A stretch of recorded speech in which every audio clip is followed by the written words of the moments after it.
secara berdiri, biasa main secara duduk, main secara berdiri. Itu kan pengembangan gerak. Kita tidak membunuh tradisi itu, malah kita melestarikan itu. Jadi kenyamanan gerak itu penari, maksudnya begini, ketika gerak saya yang kasih untuk Bang Didi mungkin ada ketidaknyamanan. Karena secara gestur, postur, dan secara rasa juga kita berbeda nih. Iya. Kayak tadi Lameri mengatakan bahwasanya musik itu adalah mitra dari tari. Mitra tari. Artinya musik mengikuti Tari, bukan tari mengikuti musik. Bagaimana pandangan Jal menjadi seorang laki-laki tapi seorang penari? Ini kan kalau penari yang dari laki-laki itu kan terkesan ya maaf ya agak sedikit melambai atau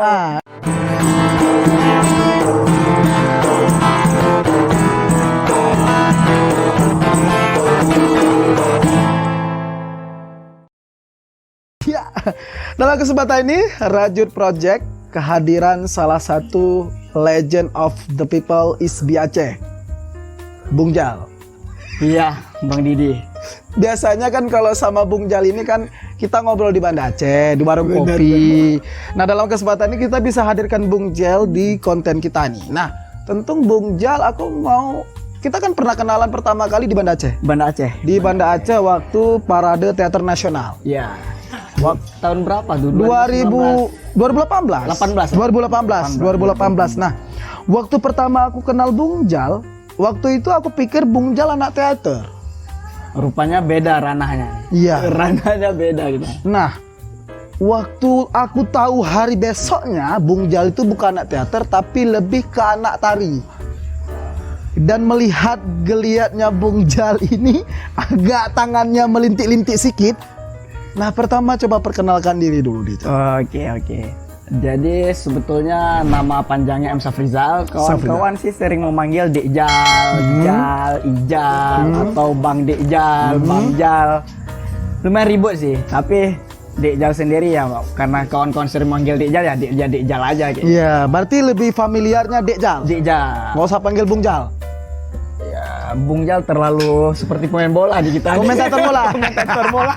Oke, Dekjal. Nah, aku lihat beberapa minggu yang lalu dan beberapa bulan yang lalu, Dekjal banyak sekali turnya. Aku tengok ada di Sulawesi, di Kalimantan, ada di Jakarta. Sedikit bercerita tentang perjalanan itu, Dekjal. Itu sebenarnya perjalanan di ranah seni semua sih, khususnya di seni tari. Jadi Dekjal sendiri ingin keluar dari ranah Aceh dengan ya tetap mengikat, aku nih tetap Aceh gitu loh, tapi ingin membawa kebudayaan Aceh keluar dengan hal-hal yang lebih inovasi, hal yang lebih baru, sehingga Aceh sendiri itu tidak dipandang, ya bisa dikatakan sebelah mata lah dengan ranah-ranah yang berbau kebaruan atau bisa dikatakan inovasi lah kalau zaman-zaman yang sekarang. Artinya menjadi penari itu membuat seorang Dekjal itu bisa keluar kota menuju kota-kota besar. Iya, kurang lebih seperti itu sih. Yang perlu kita gali nih, kenapa menyukai tari? Apa awal mula si Jal ini jadi anak tari? Karena dengar-dengar ada kisah di balik itu semua sehingga seorang Jal itu kayak tersesat di jurusan itu, kata-katanya nih. Sebenarnya memang seperti itu. Jadi awal masuk di ISBI Aceh itu pertama memang berdua sama teman tuh, namanya Rahmat Am Yuswa. Jadi kami dulu sebelum masuk itu, kami ada niat nih ingin membuat satu komunitas dengan harapan beliau jadi koreografer, saya jadi komposer atau kebalikannya. Berarti musik nih? Iya, memang jadi di Dinas Pendidikan di Janto itu saya masuk, kami berdua masuk, daftar, beliau ambil musik, saya ambil tari, habis itu ini kan nggak cocok nih, keluar gini. Habis itu masuk lagi, ya udah ambil karawitan dua-dua, habis itu masuk lagi, ganti lagi, ya udah fixnya di tari. Nggak tahu, nggak paham tari itu apa sih sebenarnya, kayak gitu sih. Memang sebelumnya nggak ada dasar, Jal? Paling nggak dasarnya di tari tradisi sih. Seperti? Rapai Geleng, Liko Pulo itu. Yang lainnya kalau ranah-ranah tari kreasi itu ya sangat awam bahkan kayak gitu. Sangat awam? Sangat awam. Dan sekarang Jal sudah menyelesaikan studinya? Iya, lagi tunggu wisuda sebenarnya. Nah, aku ingin menarik lagi nih. Katanya tadi kan Jal, Ijal sendiri kan ikut tari tanpa ada basic awalnya. Ini kan nggak mudah aja. Iya. Hanya membawa modal basic sebagai rapai geleng dan satu lagi tadi Liko Pulau. Liko Pulau. Ini kan nggak mudah. Iya. Karena ini masuk di dunia akademik. Iya. Ada nggak tantangan di sana saat itu, Jal? Bahkan tantangannya sangat besar sih. Jadi dengan kita dominan tari duduk, kita harus berdiri. Ini kan harus membagi pikiran ya. Kita harus memikirkan tangan, harus memikirkan kaki, belum lagi kepala kayak gitu. Jadi tantangan-tantangan seperti itu ya. Bahkan saya tuh dulu kalau nari berdiri itu diketawain sama dosen. Karena saya tutup mata, jadi nggak mau karena malu ya. Kita berhadapan dengan orang malu, jadi saya tutup mata aja. Apapun yang saya buat ya nggak tahu, tanpa sadar hal-hal seperti itu. Namun lama-kelamaan dengan proses juga, jadi dosen terus kasih motivasi sih, semangat. Jadi ya sampai sekarang sih sebenarnya. Oke. Tapi kan ada orang bilang, Jal, kalau untuk jadi seorang penari itu nggak harus kuliah, otodidak juga bisa. Apa yang membedakan menurut Jal nih? Iya. Apa yang membedakan penari yang belajar secara otodidak dengan penari yang belajar di akademik? Kalau menurut Ijal sebenarnya nggak ada beda sih. Untuk perkembangan tari yang sangat signifikan, itu nggak ada perbedaan. Bahkan ya kalau di luar itu tidak ada perbedaan. Kamu mau seniman akademik, kamu mau seniman otodidak, ini melebur aja satu kesatuan kayak gitu. Bahkan mungkin ya kita di Aceh ya mungkin ya seperti itu sih. Ini ada seniman akademisi, ini seniman otodidak. Ada pemilahan itu. Iya, sebenarnya ya bagi saya itu tidak etis sih. Ya seniman ya kita tetap diikat dengan seniman, nggak perlu ada akademisi. Mungkin orang beranggapan seniman akademisi lebih teoritik. Seniman otodidak lebih praktek. Iya, lebih banyak lapangan. prakteknya nih. Iya, padahal kalau dikaji-kaji juga kita di kampus ya belajar teori juga belajar praktek. Ya seniman otodidak ketika diskusi-diskusi ya mereka juga paham teori-teori itu. Jadi dengan laju perkembangan zaman bahkan sekarang orang udah bisa berargumen bahwa tari ini seni lah, seni atau tari ya tidak hanya ekspresi jiwa manusia yang dituangkan melalui gerak. Bahkan kalau orang bertanya kepada saya tuh, tari itu apa sih? Seni itu apa sih? Saya ya tidak memakai itu. Bagi saya seni itu bagaimana saya memahami kehidupan. Tari itu bagaimana saya memahami kejujuran itu sendiri. Jadi ya sebetulnya nggak ada kaitan dengan tarinya lagi kayak gitu. Udah substansi atau hakikatnya dari seni itu apa, tarinya itu apa, hal yang seperti itu. Artinya kita nggak mau membicarakan sumbernya dari mana. Mau dia autodidak ataupun akademik itu terserah. Yang penting kita jangan ada pemilahan, terutama di bidang subtari. Nah, aku menarik nih bicara tari, Jal. Tadi sempat bilang menjem mata nih ketika nari. Iya. Bagaimana pandangan Jal menjadi seorang laki-laki tapi seorang penari? Ini kan kalau penari yang dari laki-laki itu kan terkesan ya maaf ya agak sedikit melambai atau kadang-kadang di awal juga abang melihat Jal karena goyang juga nih agak sedikit melambai kadang-kadang, tapi ketika kenal sama Jal malah Jal seperti laki-laki biasa. Gimana pandangan Jal tentang itu? Kalau dari Dek Jal sendiri sebenarnya tidak salah dengan paradigma masyarakat sih. Karena kan yang pelakunya ya para kita juga kayak gitu. Ya ketika para masyarakat melihat sebagian besar penari laki-laki itu melambai, ya itu nggak bisa disalahkan masyarakatnya. Karena kita udah di-post dengan pemahaman-pemahaman itu.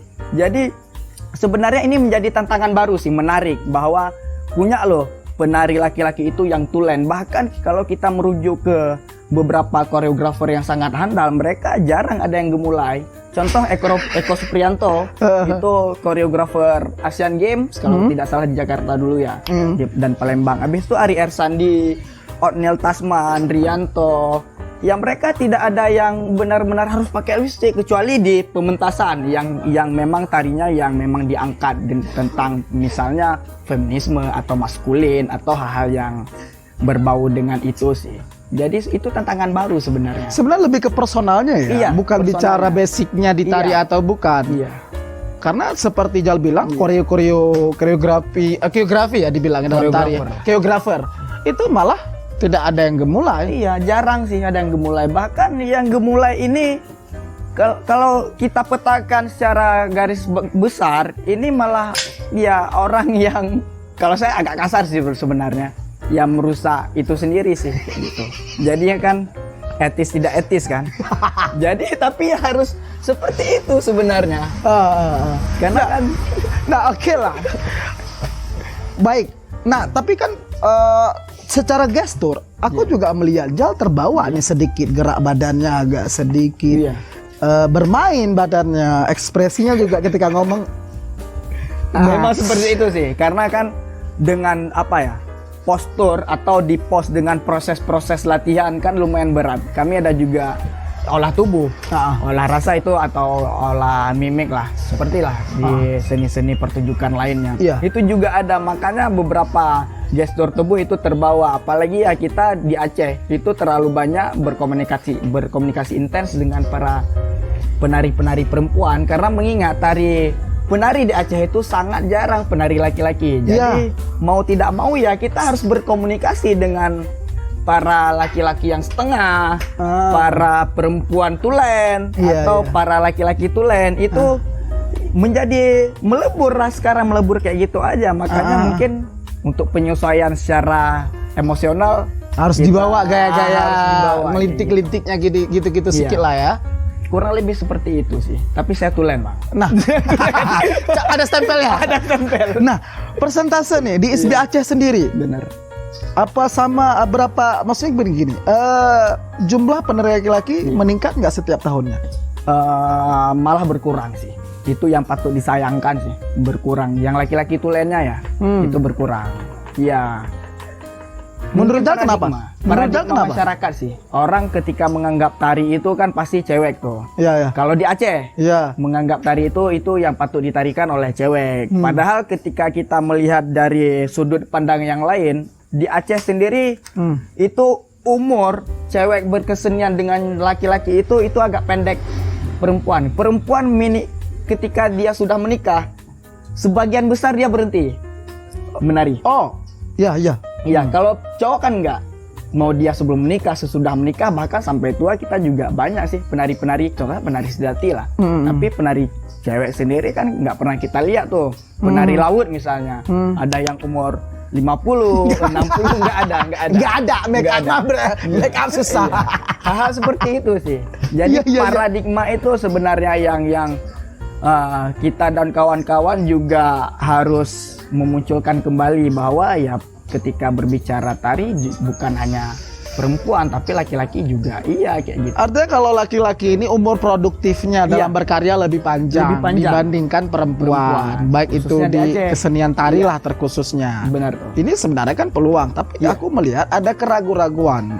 Ada dogma di masyarakat menganggap bahwasanya kalau udah jadi penari itu ya tidak ada benefit dalam kehidupan. Nah, ini yang menjadi pertanyaan penting pada kesempatan ini, Jal. Benar. Apa pentingnya menjadi seorang penari dalam kehidupan aplikasi sehari-hari lah? Kalau kita basically lain, misalkan kita katakanlah kesenian-kesenian yang sifatnya berhubungan langsung dengan kehidupan sosial, berinteraksi langsung dengan masyarakat. Nah, kalau nari kan agak ruwet nih. Bagaimana mengaplikasikannya? Contoh nih, misalnya sama bilang, halo, apa kabar? Kan nggak mungkin. Bener tuh. Ini salah satu salah satu contoh. Maksudnya aplikasi seorang penari itu bisa menjadi benefit dalam kehidupannya. Kira-kira menurut pandangan Jal? Karena sebenarnya timbul pertanyaan-pertanyaan seperti itu, sebagian besar dari kita menganggap tari itu kan gerak tuh. Iya. Menganggap bahwa kalau tari itu ya gerak. Padahal kalau di tari itu sendiri, gerak itu menjadi bahan baku tari. Berarti kalau jika ada bahan baku tari, berarti kan ada sub-sub lain nih. Untuk bisa dikatakan untuk menguatkan itu, baik musik dan hal-hal yang lain lah. Makanya sebenarnya banyak sih yang bisa diterapkan tuh di aplikasi kehidupan masyarakat sendiri. Contohnya ya, mungkin ketika memang kita sanggup menggait nih masyarakat untuk melestarikan atau kita kasih pemahaman ya tidak hanya lewat gerak. Tapi ketika kita mengajak juga masyarakat, ini bagus loh untuk ini perkembangan pelestarian ini, hal-hal yang seperti itu sih. Itu memang di kita Aceh juga kurang untuk bisa dikatakan media informasi ya, memberikan informasi ke setiap masyarakat atau pedesaan. Biasa kan ada tuh di setiap desa, kalau dulu tuh memang ada setiap desa tuh ada sanggar-sanggar kayak gitu. Hal-hal yang seperti itu sebenarnya yang harus disusupi sih di kehidupan masyarakat. Nah, Gitu, menarik. kita Aku ingin menarik lagi, lebih ke penarinya lagi. Iya. Ya. Kita mau melihat tentang bedanya daerah kita dengan daerah lain. Kalau di daerah lain menjadi penari itu bisa berdampak dalam kehidupan ekonominya. benar-benar tuh. Bisa menjadi mata pencaharian. Nah, sebaliknya di Aceh ini kan belum sampai ke arah itu. Iya benar. Di mana penari itu hanya tempatnya berada di sebuah panggung. Iya. Dan selesai di panggung dia harus menjadi masyarakat pada umumnya. Iya. Maksud saya di sini saya ingin bertanya lebih detail lagi, Jal. Ada nggak manfaat penari itu untuk benefit kehidupannya sendiri?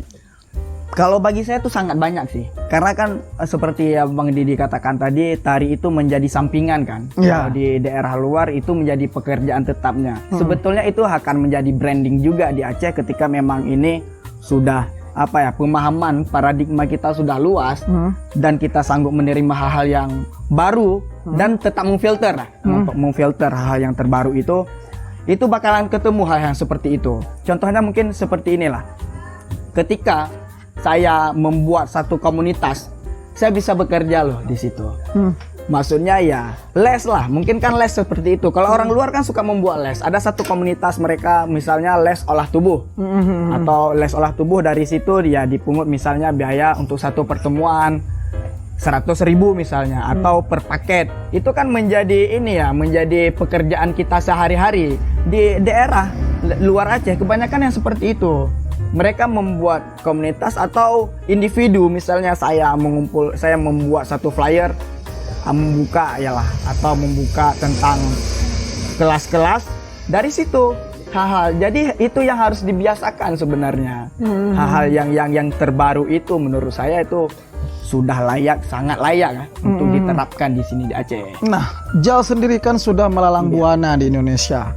Artinya sudah beberapa daerah yang sudah Jal kunjungi. Ada nggak yang menjadi perbedaan secara signifikan jauh tertinggal penari di Aceh dengan penari di luar? Menurut Jal? Sangat tertinggal karena asupannya beda sih.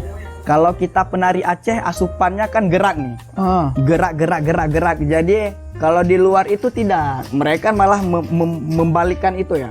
Isi dulu asupan ini nanti jalan sendiri dah. Geraknya jalan sendiri maksudnya. Jadi maksudnya sinkron dia secara keilmuan. Ya otaknya penuh nih. Maksudnya secara pemahaman dia paham, secara pergerakan dia paham, maksudnya geraknya. Artinya aku coba melihat berarti kalau di Aceh lebih dibentuk fisik tanpa membentuk pikirannya si penari, sedangkan di luar dari dalam untuk keluar. Ini output aja, nggak ada input, begitu? Enggak juga. Ada sebenarnya input dan output itu kan tergantung sadar, antara kita sadar dan tidak sadar juga ya. Makanya juga beberapa pakar itu mengatakan bahwa penari itu wajib sadar sebenarnya. Namun sebagian lagi mengajarkan tidak sadar. Menari itu tidak sadar. Input dan output itu bagaimana bagaimana kita cara menghargai proses ya. Kalau kita di Aceh kan kebanyakan hasilnya ya ketika nampil tidak maksimal misalnya. Kita kan banyak kecewa nih. Kalau orang luar tidak, mereka proses ini yang dijajaki. Proses untuk menuju misalnya satu penampilan atau satu project, itu mereka lebih menghargai proses ini. Kalau kita hampir berapa persen kita sangat tidak menghargai proses. Kita itu bisa dilihat dari cara kita berkesenian, metode.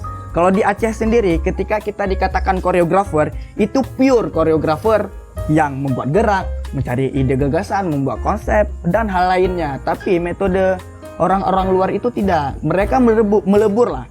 Misalnya ketika ingin membuat sebuah karya tari, mereka mengumpulkan penari-penari, tawarin gagasan. Jadi penari-penari juga tahu dan penari-penari juga mencari tahu tentang gagasan itu. Jadi bahkan di luar itu mereka sudah memakai metode gerak penari yang buatnya. Jadi kenyamanan gerak itu penari, maksudnya begini, ketika gerak saya yang kasih untuk Bang Didi mungkin ada ketidaknyamanan karena secara gestur, postur dan secara rasa juga kita berbeda nih. Orang Jawa membalikkan itu. Jadi penari yang buat gerak, yang arahkan siapa? Koreografer atau ada yang namanya dramaturg.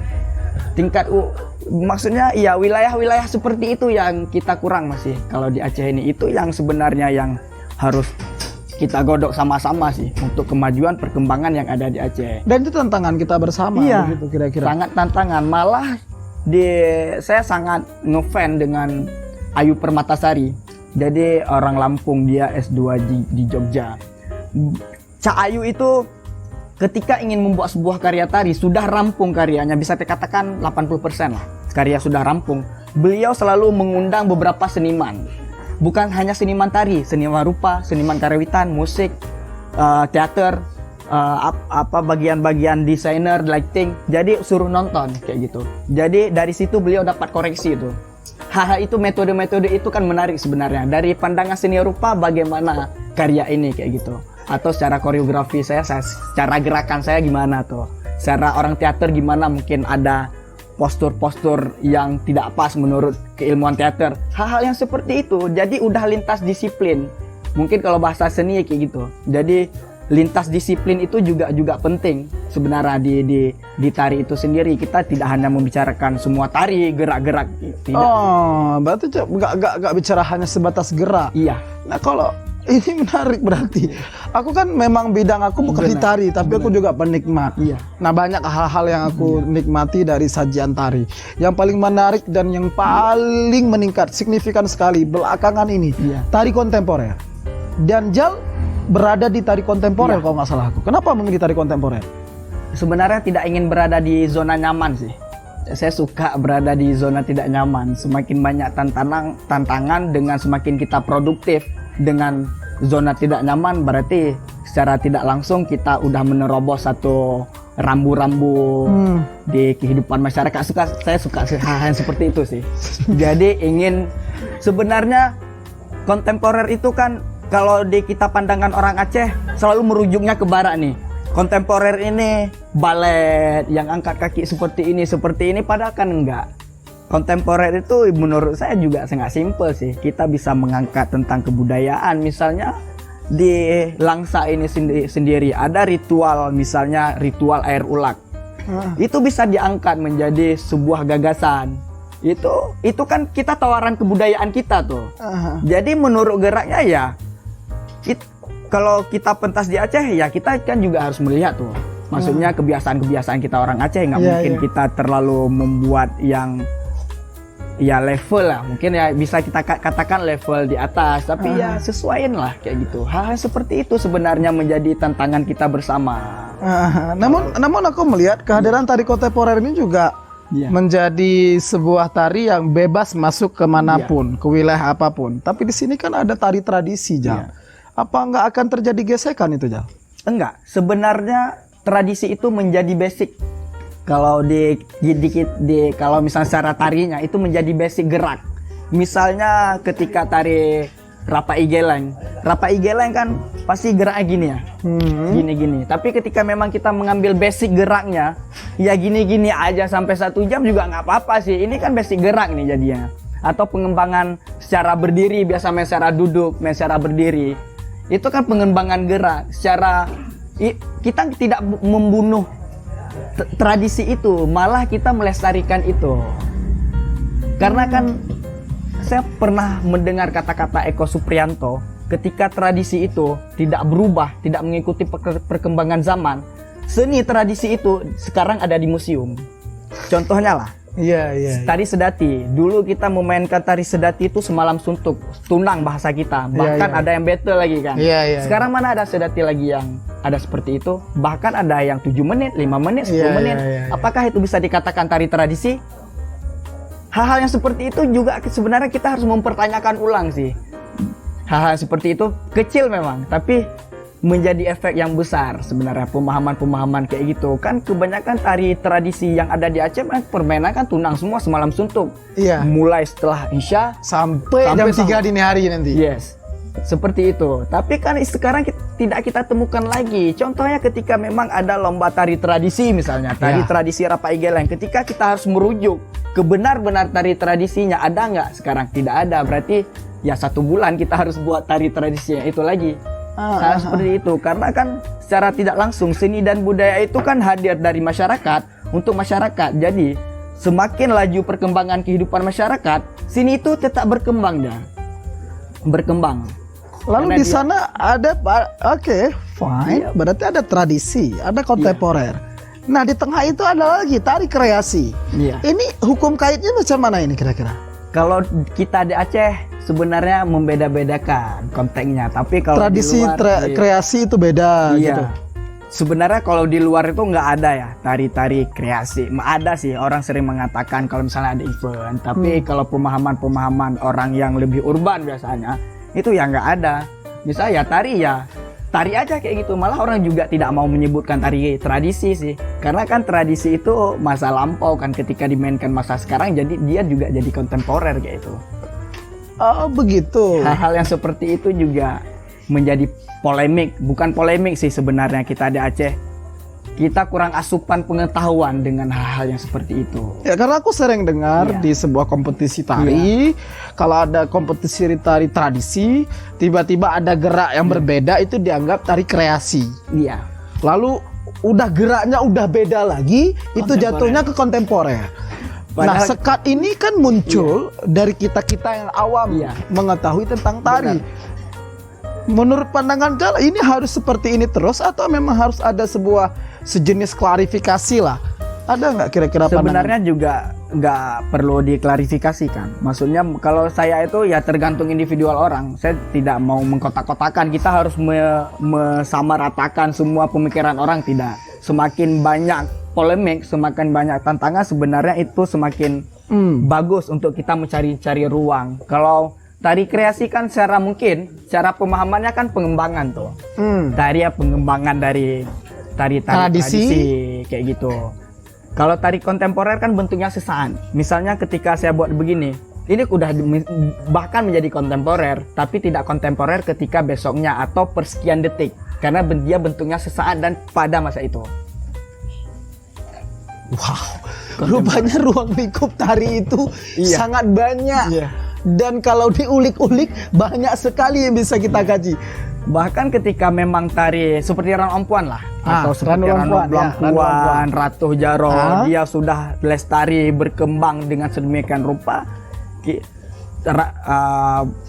Ratu Jaro belum sih, Ranu Lampuan lah contoh yang lebih simpelnya. Sudah dikatakan tari kreasi mentradisi. Kayak gitu, di luar Aceh tidak ada mengenal tari kreasi mentradisi, hanya kita di Aceh. Karena kenapa? Dia dulunya bentuknya tari kreasi. Itu 1959 kan diciptakan Yuslizar. Itu pada masa itu kreasi, tapi pada masa sekarang dengan melewati beberapa proses dan terus lestari, itu dikatakan tari kreasi mentradisi. Karena dia terus ada. Namun ketika memang saya membuat sebuah karya nih, karya ya pada masa ini kita katakanlah kontemporer, tapi sebagian masyarakat di Aceh juga mengikuti seperti karya saya, misalnya berkembang terus, itu bahkan bisa menjadi juga tari kontemporer tradisi mungkin, ya mungkin begitulah, atau tari juga tradisi ke depannya, karena dia sebagian besar itu dimainkan kayak gitu, terus lestari. Bahkan kan tari Ranu Lampuan kan sampai sekarang ada tuh. Malah udah ada yang saya lihat ada bahasa tari Pemulia Jameh Iya. dengan musiknya live dan banyak lagi yang saya saksikan. Nah, tapi kalau saya perhatikan Jal sendiri lebih banyak menyukai tari kontemporer dan banyak karya-karya Jal tentang tari kontemporer. Iya. Nah, setahu saya pernah menyaksikan Jal perform di UPTD Taman Budaya waktu UPTD itu, Taman Banda Budaya. Aceh. Saya menyaksikan sebuah karya kontemporer yang Jal mainkan Iya. dengan jenis musik yang sangat berbeda. Iya. Kemudian dengan gerakan yang banyak bercerita. Iya.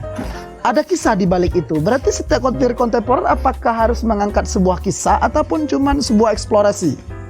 Tetap harus melandasi itu.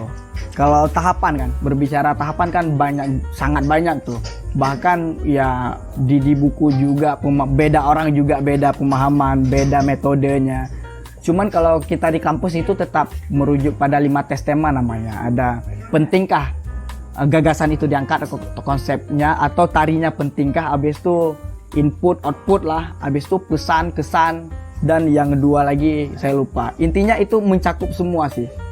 Jadi kan ya tidak semena-mena juga sih sebenarnya. Bahkan orang menciptakan karya kontemporer itu Eko Suprianto, karya dia risetnya 3 tahun tuh untuk menciptakan sebuah karya tari.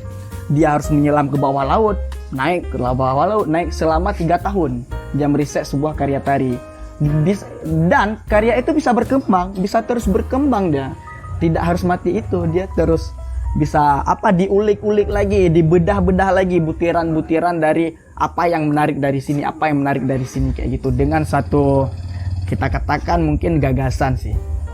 Kayak gitu. Boleh nggak satu gerakan ataupun satu karya Jal yang bisa mengangkat sebuah kisah yang bisa dibagikan di Rajut Project kira-kira? Iya, bisa lah. Tari tentang apa waktu itu? Kalau Ijal dulu itu pernah tari frekuensi rasa. Frekuensi rasa itu memang tentang hal kepribadian sih.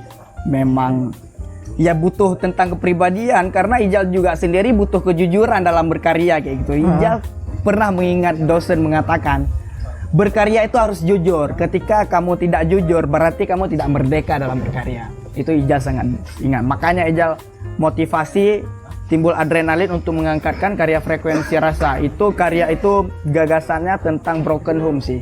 Tapi Ijal tidak menyebutkan broken home, tapi bunga-bunga rumah tangga kayak gitu. Dari situ dari pengaruh bunga-bunga rumah tangga itu pasti yang terjadi efek nih. Untuk Ijal sendiri. Jadi Ijal mengalami panic disorder. Jadi panic disorder itu serangan panik secara tiba-tiba. Jadi ketika jumpa orang misalnya, Ijal udah panik, udah bergetar tuh. Jadi keringatan udah mulai tidak menentu, degupan jantung tidak menentu. Itu pengaitan isunya. Kayak gitu. Jadi itu yang Ijal tawarkan untuk penonton. Pesannya kan sebenarnya pesannya sangat simpel sih. Sasarannya ibu-ibu, para orang tua, dan yang sebelum menikah juga. Maksudnya begini, tujuannya jangan sampai gara-gara ego orang tua anak yang menjadi korban. Itu kan yang sangat disayangkan sebetulnya. Hal kayak gitu, pesan-pesan yang seperti itu sih yang ingin disampaikan. Dan karya itu udah pernah beberapa kali dipentaskan sih. Oke, berarti di balik sebuah tari bisa memberikan pesan yang sangat-sangat penting, seperti yang Jal sampaikan. Nah, terakhir yang paling menarik Jal, aku ingin bertanya secara signifikan antara sebuah tari dengan musik, hukum kaitnya seperti apa Jal? Kalau Ijal lebih memakai tentang teori Lamery sih. Lamery mengatakan tari itu, musik itu partnernya tari. Jadi dia satu kesatuan yang utuh yang tidak bisa dipisahkan. Mungkin kita kan kalau berbicara musik selalu harus ada kan kayak gitu. Harus ada yang didengar kayak gitu kan. Itu musik. Sah saja ketika saya menciptakan sebuah karya tari, tapi saya memakai hanya temponya saja misalnya. Tapi tidak bunyi kayak gitu. Yang merasakan saya sendiri kayak gitu. Itu juga bisa dikatakan musik loh. Hal-hal yang kayak gitu. Jadi menjadi musik juga. Bahkan orang teater, saya lupa namanya, pementasan itu dia tidak ada musik. Musik dia ketika ngomong aku ingin ke sana. Dia rasakan oleh aktornya ya. Aku mau pergi ke sana misalnya. 1, 2, 3, 4, 5, 6, 7, 8 baru dilanjutkan lagi. Itu yang menjadi musiknya gitu. Jadi hal-hal yang seperti itu juga harus menarik sih sebenarnya ditarik di musik itu. Makanya kalau Ijal, karena ranah kita juga di Aceh, kita mungkin belum familiar dengan hal seperti itu. Benar. Jadi penyesuaian itu juga penting sih. Mungkin dari segi gerakan juga. Kalau dari segi gagasan atau konsepnya kita bisa seluas mungkin ya. Karena kan tingkatan kreativitas kita tidak bisa membatasi itu. Kalau gerak tapi untuk tingkatan kreativitas saya sangat yakin itu tidak bisa dibatasi oleh orang apapun. Berarti musik itu seperti Jal bilang kayak tadi, Lamery mengatakan bahwasanya musik itu adalah mitra dari tari. Mitra tari. Artinya musik mengikuti tari. Bukan tari mengikuti musik. Sebenarnya kan melebur juga dia. Mungkin ada juga konsep-konsep tari yang kontras nantinya tuh. Musik-musik tari dengan musik itu kontras. Misalnya ketika dimain dinamik ada juga meter. Ketika main meter atau hukum tari biasanya 1 sampai 8. Ketika kita main hitungan 1 2 3 itu kan tidak enak didengar loh. Tuaga sama tutup itu kan kita nggak familiar dengan musik-musik yang seperti itu. Iya, iya. Agak sedikit gantung-gantung itu ya sah-sah saja. Dinamik kayak gitu atau meter. Kalau bahasa tari ya gerak meter ya. Meter seperti itu, kelipatan itu juga. Tapi kalau dibalikan juga boleh. Boleh. Artinya si penari mengikuti musik juga boleh. Iya, karena beberapa koreografer juga dia duluan menciptakan musik baru geraknya kayak gitu. Ada beberapa ya tari dulu baru musik mengikuti. Ada beberapa itu berjalan seiringan. Oh, begitu. Itu tergantung metodenya sih sebenarnya. Kamu lebih nyamannya memakai metode apa sih kayak gitu. Tapi kalau di tari musik itu wajib mengikuti gagasan. Maksudnya ya konsep di tarinya lah. Karena kan musik berbeda ya. Musik tari dengan komposisi musik itu agak berbeda ya. Jadi, yang membedakannya apa, Jal? kalau iya secara garis besar musik tari di tari itu dia harus merujuk ke konsep tari musiknya. Tapi kalau di komposisi musik kan dia berdiri tunggal. Musik itu berdiri tunggal dengan konsepnya tunggal ya, tanpa ada tari dia tidak ada batasan apa-apa ya sebenarnya ya seperti itu sih. Simpel-simpelnya. Wow, banyak banget legend of the people ini kali ini. Wow, Jal, banyak sekali ilmu yang bisa kita input bersama Jal tentang tari itu sendiri. Dan banyak hal yang bisa kita dengarkan perjalanan Jal sebagai seorang penari dan tantangannya. Terlebih bicara tadi yang gemulai, katanya kalau jadi penari, Jal juga mampu menjawab tidak benar. Semua laki-laki bisa. Nah, pesan moral yang bisa kita dengarkan dari seorang Jal tentang penari, laki-laki itu boleh dan keren. Iya, harus. Kira-kira apa pandangan Jal? Kalau pandangan Ijal sendiri, semua menari sih bisa, siapa saja sih bisa menari kan. Cuman alangkah baiknya kita harus mengikuti lah. Toh kita juga Islam ya. Beda dengan non-muslim, mungkin kita pandangan mereka beda. Yang kuasa kan menciptakan kita dengan 2 jenis kelamin tuh, laki-laki dan perempuan. Masa kita harus menambah lagi melawan kehendak yang kuasa tuh? Kita menambah setengah-setengah ya, bahasa kasarnya kan bencong. Mau kita melawan kehendak yang kuasa, kita nih siapa? Hal seperti itu kan juga harus dipertanyakan sebenarnya. Kalau mau laki-laki ya kamu jadi laki-laki aja. Walaupun basic kamu seorang penari. Iya.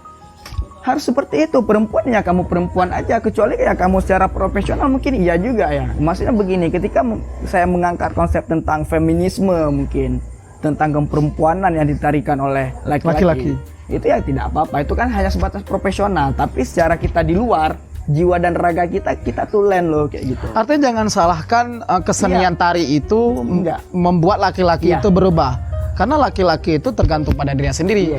Kalau dia udah bencong, mau dia nggak ditari juga dia bencong. Iya. Jadi jangan salahkan sub tari itu. Kalau laki-laki di sana itu udah dianggap gemulai. Oke Jal, terima kasih Jal. Wow, terima kasih untuk waktunya Jal atas sharingnya yang luar biasa, yang bisa kita dengarkan banyak sekali. Rupanya ruang lingkup tari tidak sebatas gerak saja, cuman di sana juga bercampur rasa, gagasan, ide dan kisah. Legend of the people. Terima kasih Jal atas waktunya. Mungkin kalau ada kesempatan lain waktu kita bisa hajar-hajar lagi nih. Siap lah. Apa yang bisa kita diskusikan? Sip. Yang penting jangan lupa subscribe Rajut Project. Rajut Project. Jangan lupa kawan-kawan untuk subscribe. Terima kasih untuk kesempatan kali ini bersama Jal dari ISBAC. Assalamualaikum warahmatullahi wabarakatuh.